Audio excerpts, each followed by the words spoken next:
Hi friends, குதிரைவாலி நோம்பு கஞ்சி எப்படி செய்கிறதுன்னு பார்க்கலாம்.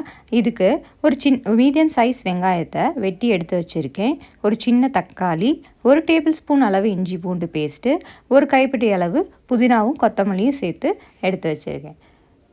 இப்போ ஒரு பவுலில் ஒரு டம்ளர் குதிரைவாலி அரிசியை சேர்த்து நல்லா கழுவி சுத்தம் பண்ணி எடுத்து வச்சுக்கோங்க.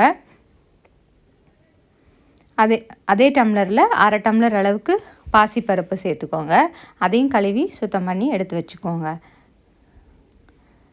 இப்போ அடுப்பில் ஒரு குக்கர் வச்சு அதில் எண்ணெய் ஊற்றிட்டு, எண்ணெய் சூடானோடனே பிரிஞ்சி இலை, ஒரு 2 ஏலக்காய், ஒரு சின்ன ஸ்டார், ஒரு 2 கிராம்பு, ஒரு சின்ன துண்டு பட்டை, ஒரு 1/2 டீஸ்பூன் வெந்தயம், இது எல்லாத்தையும் சேர்த்து நல்லா பொரிஞ்சுக்கிறட்டும். இது நல்லா பொரிஞ்சதுக்கப்புறம் வெட்டி வச்சுருக்க வெங்காயத்தை சேர்த்து வதக்கிக்கோங்க.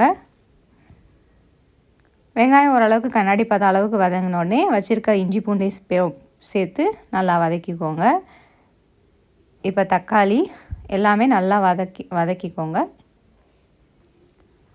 எல்லாம் நல்லா வதங்கி வந்ததுக்கப்புறம் தேவையான அளவு தண்ணி ஊற்றணும். 1 டம்ளர் அரிசிக்கு 6 டம்ளர் தண்ணி சரியாக இருக்கும்.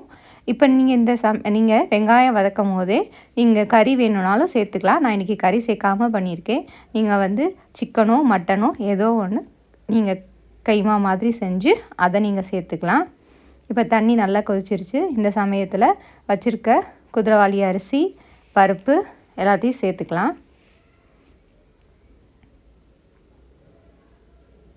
எல்லாத்தையும் சேர்த்துட்டு ஒரு 3 விசில் வச்சுக்கோங்க. 3 விசில் வச்சிங்கன்னா இந்த மாதிரி நல்லா வெந்து வந்துடும். இந்த சமயத்தில் 2 டம்ளர் அளவு தேங்காய் பால் சேர்த்துக்கோங்க.